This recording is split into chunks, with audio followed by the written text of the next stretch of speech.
Kita pergi ke kita sembang terus, sembang santai kita kepada bajet kita pada hari ini. Okay. Dan kita tahu tuan-tuan, setiap tahun, setiap tahun sudah tentu bajet ataupun dulu dipanggil belanjawan. Sepatutnya kita ni gunakan term belanjawan, bukan bajet. Bajet ni bahasa Inggeris kan, dimelayukan jadi bajet. Belanjawan ataupun bajet kita ini setiap tahun dia akan meningkat. Okay. Dan pada tahun ini bajet berjumlah 369 bilion adalah bajet paling besar. Bajet tahun 2023 ni adalah bajet paling besar dalam sejarah.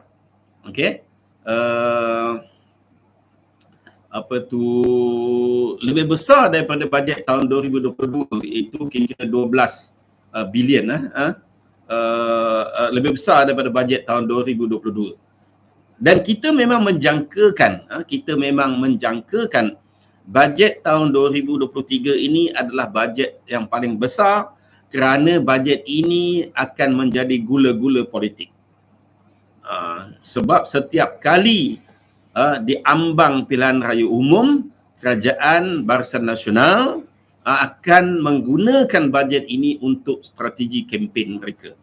Jadi kita tak ada masalah untuk kerajaan menambahkan peruntukan untuk allowance imam-imam, untuk membantu peniaga kecil, untuk apa jugalah yang kita kira insentif untuk keluarga dan sebagainya, kerana itu adalah suatu perkara yang baik. Sebab kita memang kita kena bantu rakyat kita ini dengan bantuan-bantuan kepada peniaga kecil, kepada pelajar-pelajar, kepada keluarga B40, kepada perniagaan, membantu merangsangkan ekonomi. Itu semua memang kita tidak bangkang, dan saya bersetuju dengan perkara-perkara tersebut. Lebih-lebih lagi kita tahu bahawa bajet ini digunakan untuk menarik sokongan rakyat. Kan? Kita tak ada masalah untuk itu, sebab kita yakin bahawa rakyat sudah faham. Memang kerajaan tanggungjawab dia ialah membantu rakyat. Tanggungjawab dia memastikan rakyat itu dibantu. Kalau rakyat itu miskin, kena bantu cari jalan untuk memastikan kemiskinan rakyat itu dibantu. Namun bagi saya ada satu perkara yang sebenarnya yang sepatutnya diberikan penekanan kepada bajet inilah memberi kail. Beri kail, bukan beri umpan. Bukan beri umpan one off. Kita banyak kalau kita tengok beri bantuan kepada B40, beri bantuan kepada pelajar-pelajar, beri bantuan kepada peniaga kecil. Kebanyakan itu, insentif itu adalah berupa one off. Dan sebenarnya dalam bantuan-bantuan berupa one off ini, ianya tidak akan menjadi, orang kata never ending, tidak akan selesai. Kerana setiap tahun kita kena bagi bantuan. Bukan kita kata kita tak nak bagi bantuan, tetapi kita kena buat 2 in 1. Bantuan kita beri, bantuan one off itu, seperti dulu bantuan pelajar 100 dah dinaikkan dari 150 untuk tahun depan. Tak ada masalah bagi saya. Tetapi yang penting ialah kita kena ada strategi sampang dua mata, iaitu bagi kail dan juga bagi umpan. Bagi one off punya bantuan dan bagi insentif untuk memulakan perniagaan, modal dan sebagainya. Itu perkara yang pertama. Yang saya nampak ianya tidak diberi penekanan. Perkara kedua, saya ada beritahu tadi bahawa ini adalah bajet gula-gula, dan rakyat kena faham bahawa kalau kerajaan menjanjikan bajet seperti ini, ianya adalah suatu tanggungjawab dan kewajipan kerajaan itu sendiri. Siapa yang jadi kerajaan, dia kena bantu rakyat. Dan itu sepatutnya tidak dijadikan sebagai modal politik. Ataupun rakyat sepatutnya tidak melihat itu, baguslah. Sebab apa? Sebab duit yang nak diberi kepada rakyat ini adalah duit rakyat. Adalah duit rakyat hasil daripada kutipan cukai, hasil daripada hasil bumi kita dan sebagainya. Ianya bukan duit Barisan Nasional. Ianya bukan duit Perikatan Nasional. Terima kasih kepada sahabat yang hantar bagi rose kat saya. Bukan duit Perikatan Nasional, bukan duit PAS, bukan duit Barisan Nasional. Sebab itu ketika Pakatan Harapan jadi kerajaan, Pakatan Harapan pun membentangkan bajet sama juga siapa jadi kerajaan. Jadi kita jangan meletakkan minda kita bahawa duit ataupun bantuan ini adalah BN bagi. Kan? BN hanya diamanahkan sebagai kerajaan dan dia menguruskan duit negara untuk membantu rakyat. Itu perkara yang perlu rakyat faham. Okey. Perkara yang saya ingin sebenarnya ada satu perkara yang saya nampak tentang bantuan ataupun peningkatan allowance imam, allowance noja, allowance apa semua, kita tidak bangkang. Bagi saya tidak membangkang kerana itu adalah sepatutnya bagi insentif untuk penjawat awam dan sebagainya. Itu merupakan kewajipan. Kenaikan khas dan sebagainya itu adalah kewajipan kerajaan. Kita tidak bangkang itu. Saya sebagai personal, saya tidak bangkang kerana ia adalah suatu kewajipan yang mesti kerajaan buat. Tetapi yang lebih penting bagi saya ialah, saya dah tak nak komen pasal bantuan-bantuan itu, saya kira kita sokong. Tapi yang kita nak cadang yang sepatutnya dimasukkan dalam bajet ini ialah penekanan kepada memberi kail, memberi pancing supaya mereka-mereka golongan marhain, B40, asnaf, peniaga-peniaga ini diberi bantuan untuk memulakan perniagaan, membesarkan perniagaan. Sepatutnya allocation untuk insentif itu adalah lebih besar, ataupun kita mesti mewujudkan suatu amount supaya kita dapat bantu mereka-mereka yang berminat untuk berniaga, pelajar-pelajar, siswazah yang baru habis belajar ini, ada satu allocation besar untuk bantu mereka ini. Berbanding dengan kita beri one off bantuan. One off itu boleh kita berikan terus, tapi kita mesti meletakkan suatu amount yang besar untuk bantuan berikan insentif untuk modal, untuk memulakan perniagaan, insentif lain supaya rakyat kita boleh berdikari, rakyat kita boleh berdiri di atas kaki sendiri, memulakan perniagaan, memulakan perniagaan dan sebagainya. Okey. Perkara yang seterusnya tuan-tuan, yang ingin saya nyatakan di sini. Pada bajet kali ini, sebenarnya kita nak kata terkejut pun terkejut jugalah, kan? Suatu peruntukan besar telah diperuntukkan oleh kerajaan keluarga Malaysia ini, iaitu berjumlah 94 bilion untuk pembangunan dalam bajet 2023 ini. Tuan-tuan, ianya adalah 12 bilion lebih berbanding dengan peruntukan pembangunan tahun 2020. Apa impaknya tuan-tuan? Apa yang kita boleh faham daripada sini? Tuan-tuan kena ingat bahawa bila bajet pembangunan ini tinggi, maksudnya banyak projek-projek yang akan diwujudkan. Bila banyak projek, tuan-tuan kena faham, ataupun tuan-tuan mungkin tahu, maksudnya akan ramai kontraktor dan juga tycoon yang akan dapat bajet. Dan kita faham, saya ada sikit pengalaman dulu semasa saya jadi exco kerja raya, sebab jaga kerja raya tuan-tuan, bahawa kontraktor ini bila dapat kontrak, mereka ini terpaksa kena pau. Kena pau tuan-tuan tau. Kena pau. Siapa yang pau? Tuan-tuan kena tahu bahawa bila kontraktor ini dapat projek juta-juta ini, mereka akan dipau oleh orang-orang tertentu untuk mencari dana untuk parti politik. Dah tentulah parti politik kerajaan, kan?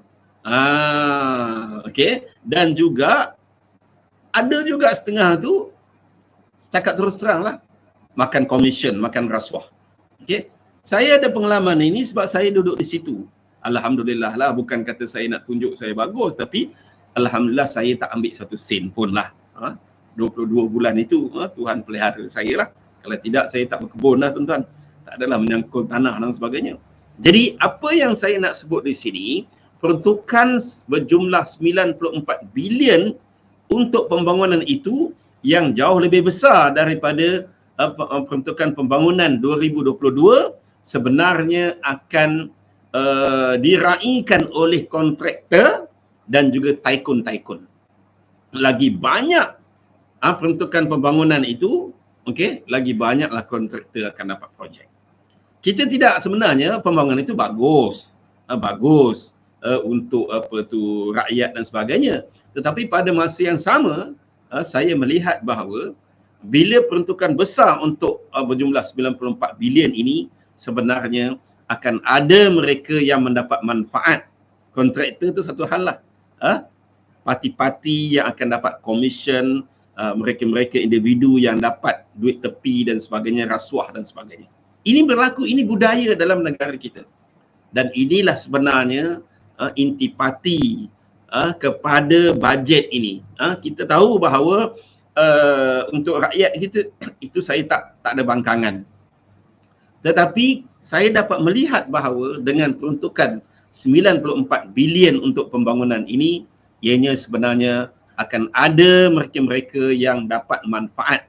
Kontraktor itu dapat manfaat. Tetapi kontraktor-kontraktor ini, kita cakap teranglah, mereka ini akan dipau. Dan saya dulu bersembang lah, masa saya jadi exco dulu, sembang tanya, dia kata, setiap projek tuan-tuan, setiap projek minima 7%. 7% tuan-tuan setiap projek. Bayangkan kalau 10 juta projek itu 7% berapa tuan-tuan? 10 juta, 7%, 700,000. Itu satu projek. Kalau 100 juta, dah 7 juta. Kalau 94 bilion tuan-tuan. 94 bilion. Tuan-tuan kiralah sendiri. Dan inilah sebenarnya budaya dalam negara kita yang menyebabkan, yang menyebabkan pembangunan itu kadang-kadang buat jambatan tak capai spek, tak capai spesifikasi. Sebab apa? Adanya pau-pau ni lah. Adanya komisen-komisen 7%, 8%, 10%. Akhirnya jambatan yang sepatutnya berharga 1 juta terpaksa dikurangkan jadi 800,000 ke 700,000 sebab ada yang pau.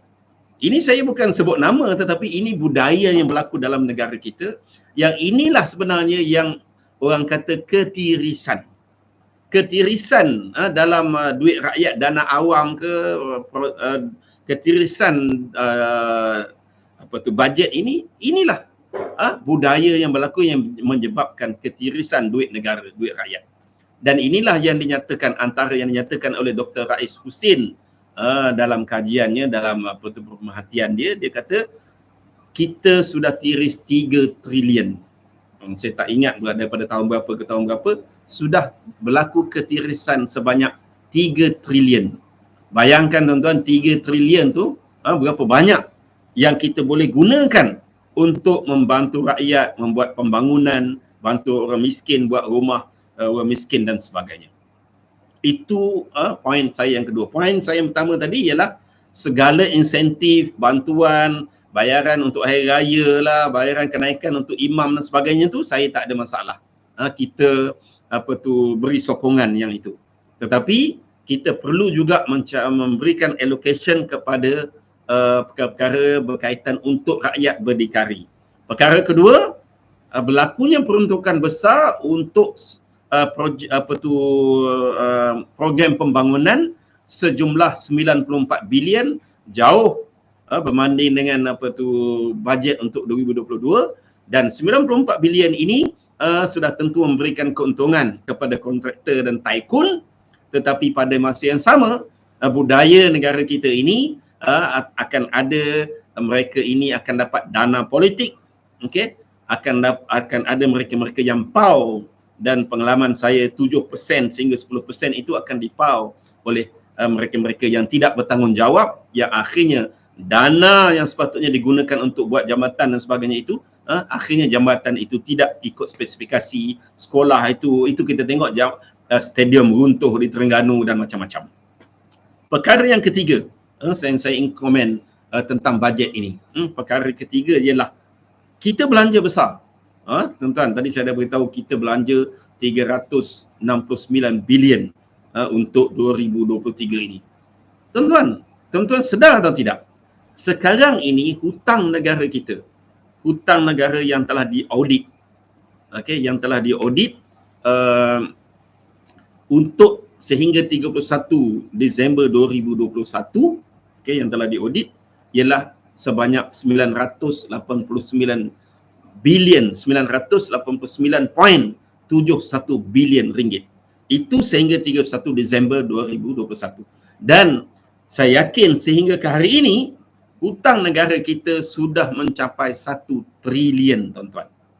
Apa impaknya, tuan-tuan? Apa impact? Impaknya ialah ini menggambarkan sebenarnya negara kita adalah negara yang penuh dengan hutang. Negara yang hutang keliling pinggang. Negara berhutang keliling pinggang sebab apa? Tak ada duit. Sebab apa tak ada duit? Kerajaan yang menjadi kerajaan sekarang ini, iaitu UMNO Barisan Nasional, Perikatan Nasional, PAS ini, mereka tidak tahu cara nak cari duit. Mereka hanya tahu berhutang. Mereka cari duit, dan sebagainya, mereka berhutang. Dan hutang sehingga ke hari ini, okey, saya yakin ianya sudah melebihi 1 trilion kerana hutang pada sehingga 31 Disember 2021 yang telah disahkan oleh Ketua Audit Negara dalam kenyataan media beliau semalam ialah 989.71 bilion, iaitu 100 bilion lebih besar daripada hutang tahun 2020. Jadi kalau setiap tahun naik 100 bilion, maka hutang kita sekarang ini sehingga Oktober 2022 sudah lebih daripada 1 trilion. Maksudnya, inilah bukti kegagalan kerajaan kita yang ada pada hari ini. Kita tak boleh nak tuding jari kepada orang lain. Pakatan Harapan perintah 22 bulan saja. 22 bulan saja. Tak sempat nak berhutang banyak-banyak. Kan? Itu pun kalau dia berhutang lah, dia tak berhutang pun mungkin berhutang tak macam kerajaan yang ada pada hari ini. Tuan-tuan, daripada 2020 sampai 2021, dia tambah hutang sebanyak 100 bilion. Ini bukan apa tu kecil-kecil, tuan-tuan. 100 bilion, 1/3 daripada bajet 2023. Inilah kerajaan yang hanya pandai buat hutang keliling pinggang, duk cakap ekonomi kita bagus, ekonomi kita di jalan yang betul, macamlah Zafrul kata hari ini kita berada di jalan yang betul, kita berjaya mengatasi masalah. Bagaimana kita berbelanja dengan berhutang? Itu sebab saya bimbang apabila bajet disebut atau dinyatakan sebanyak 369 bilion ini, dari mana nak dapat duit dan bagaimana kita nak menyelesaikan hutang kita? Saya tak nampak satu tindakan atau satu perancangan yang baik untuk menyelesaikan hutang. Tuan-tuan, nak selesaikan hutang faedah interest 1MDB pun setahun kena bayar 1.7 bilion. Ini bukan kita cakap kosong. Tuan-tuan boleh buka laporan Ketua Audit Negara yang dibentangkan semalam. Ada orang, kawan-kawan kita daripada UMNO PAS kata ini ambil data daripada kaki lima. Saya tak akan ambil data daripada kaki lima. Saya bertanggungjawab bercakap di publik ini, tuan-tuan. Mungkin walaupun tak ramai, tapi akan ada orang yang ambil maklumat, akan ada orang yang teliti maklumat yang saya cakap ini betul atau salah. Saya ambil ini maklumat daripada laporan Ketua Audit. Apa yang saya bimbang ialah dengan perbelanjaan yang besar ini, dengan perbelanjaan yang besar ini, negara kita akan semakin lama semakin menjadi negara yang berhutang dengan lebih banyak. Dan sekarang ini hutang kita dibandingkan dengan KDNK sudah lebih daripada 50%. Sedangkan sepatutnya hutang kita nak dibandingkan dengan KDNK ni, kalau tak silap saya mesti rendah daripada 30 atau 40%. Sekarang ni dah lebih 50%. Itu membayangkan bagaimana negara kita berada dalam keadaan yang sangat runcing. Walaupun berada dalam keadaan yang sangat runcing ini pun masih lagi nak berbelanja besar, masih lagi nak berbelanja dengan tidak berhemah. Bukan kata kita menentang bagi insentif pada rakyat dan sebagainya, tetapi kena belanja berhemah supaya kita tidak terbelenggu dengan hutang yang sudah mencapai lebih daripada 1 trilion ini. Tuan-tuan, macam mana kita kata kerajaan kita berhemah, tuan-tuan, dalam perbelanjaan? Pembaziran demi pembaziran dilakukan. Setiap malam saya duk cerita pembaziran yang paling besar yang sepatutnya tuan-tuan sedar ialah bilangan menteri bilangan timbalan menteri yang 70 orang itu. Dan sebulan mereka belanja berjuta-juta. Kalau buang menteri itu atau timbalan menteri itu 30 orang atau 40 orang, daripada 70 jadi 40, 30 orang buang, kita boleh jimat berjuta-juta ringgit sebulan.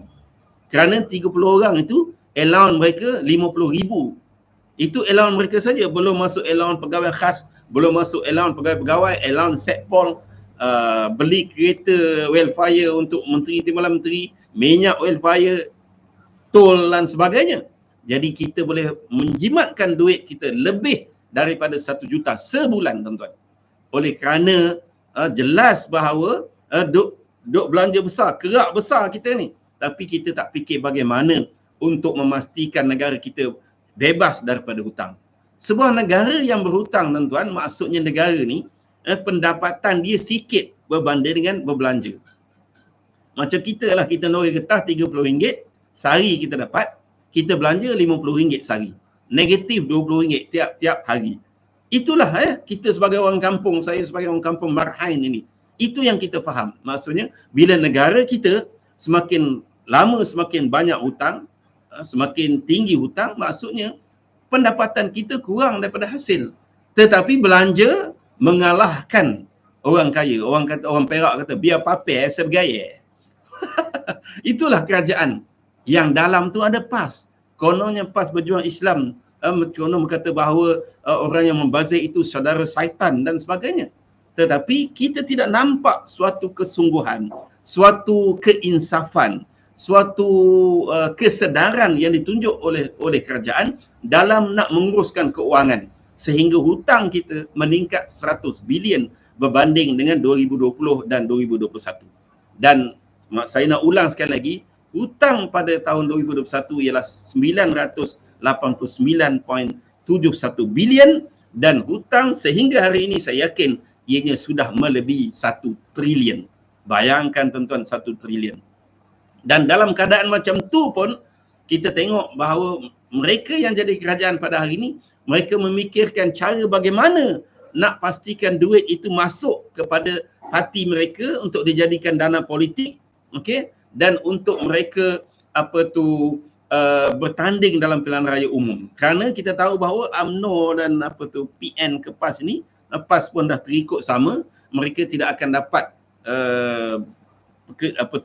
petugas-petugas parti mereka semua nak duit, kan? Berbeza dengan dulu, kan? Itulah yang saya nak beritahu kepada tuan-tuan, bahawa saya nak ulang lagi sebelum saya pergi ke poin yang kedua yang kita nak sembang pada malam ini. Saya nak ulang lagi sekali, bajet 2023 ini tak nak sembang panjang-panjang pasal bajet. Yang pertama, saya nak ulang bahawa kita tidak menentang segala insentif, kenaikan insentif, bayaran sabu hati dan sebagainya kepada imam sebagainya. Tidak, kita tak tentang itu, kita sokong. Tetapi sebenarnya yang lebih penting pada itu ialah one off kita bagi, tapi kita kena beri pancing supaya rakyat tidak hanya mengharapkan one off setiap tahun. Yang kedua, kita melihat bahawa kerajaan ini tetap menjadi kerajaan yang boros, kerajaan yang membazir, di mana tidak nampak suatu penegasan atau tindakan yang konkret dimasukkan dalam bajet ini untuk menyelesaikan hutang. Tak ada, kita tak nampak. Yang kita nampak ialah hutang mungkin lagi banyak. Dan yang ketiga, terdapatnya suatu yang meragukan kita lah, bila bajet untuk pembangunan dinaikkan serta-merta tiba-tiba dengan 94 bilion, dan ini sudah tentu akan disukai oleh kontraktor dan tycoon, tak ada masalah. Tetapi pada masa yang sama akan ada pihak yang akan mendapat dapat dana politik lah, dapat komisen lah, dapat duit tepi dan sebagainya. Bila lagi banyak projek, kita semua tahulah lagi banyak projek, akan lagi banyak mereka-mereka yang senyum, mereka-mereka yang langsung tidak fikir adanya rokib dan atik kiri dan kanan. Kat kanan kita ni ada rokib yang menulis, ada atik tulis apa saja duit 1 sen pun yang kita perolehi itu akan dikira oleh malaikat yang tak pernah tidur. Dia akan tengok apa yang kita buat. Dan kita sebagai rakyat, kita tidak akan halalkan 1 sen pun duit kita dicuri oleh penyangak-penyangak dan penyamun-penyamun. Termasuklah yang telah dibuktikan yang sedang merengkuk ataupun sedang duduk di Hotel Kajang. Ini jelas tuan-tuan. Kita bukan lagi membuat fitnah. Dulu orang kata bila isuan NDB dikata fitnah, fitnah, fitnah, fitnah, akhirnya dibuktikan di mahkamah. Memang menjadi perangai kepada penyamun dan penyangak ini. Mereka mencari jalan bagaimana untuk dapat duit senang. Kalau tidak, tak adalah tuan-tuan. Dengan kereta besar, dengan beg tangan dan sebagainya. Akhirnya Allah tunjukkan, Allah tunjukkan dengan bukti dan sebagainya, dijatuhkan hukuman dan masuk ke penjara Kajang. Tetapi yang jadi isunya ialah UMNO yang yang ada sekarang ini, pemimpin-pemimpin UMNO, kita tidak nampak mereka ini berubah. Apabila Najib dijatuhkan hukuman, tidak ada pun pemimpin UMNO kata kita kena insaf, kita kena ambil iktibar, walaupun sebesar mana pangkat kita pun kita tidak boleh lari daripada undang-undang, kita tertakluk pada undang-undang. Tak ada. Yang dia kata Najib telah dizalimi, hakim telah tak profesional, hakim tak matang dan sebagainya. Tidak menunjukkan keinsafan. Dan yang lebih teruk lagi, PAS yang kononnya berjuang Islam nak bersekongkol bersama-sama dengan UMNO yang kita semua tahu perangai dia macam tu. Jadi tuan-tuan, walaupun gula-gula ini dia beri, sebagai rakyat kita ambil. Dalam bajet ini banyak gula-gula kita ambil kerana itu adalah hak kita. Dan menjadi kewajipan kerajaan untuk beri. Itu bukan duit Barisan Nasional, itu bukan duit Tuan Ibrahim, itu bukan duit Taqiyuddin, itu bukan duit PAS. Itu adalah duit rakyat, dia beri, kita ambil. Tetapi kita nak persoalkan dengan pemberian ini bagaimana dengan kedudukan keuangan negara kita. Itu yang menjadi kebimbangan kita. Bagaimana kerajaan yang memerintah ini kalau kita terus berikan mandat kepada mereka, kita bimbang negara kita akan semakin banyak hutang, semakin meningkat hutang, sebab trend hutang meningkat ini berlaku sehinggalah ke hari ini. 2020 dengan 2021 100 bilion meningkat hutang, tuan-tuan.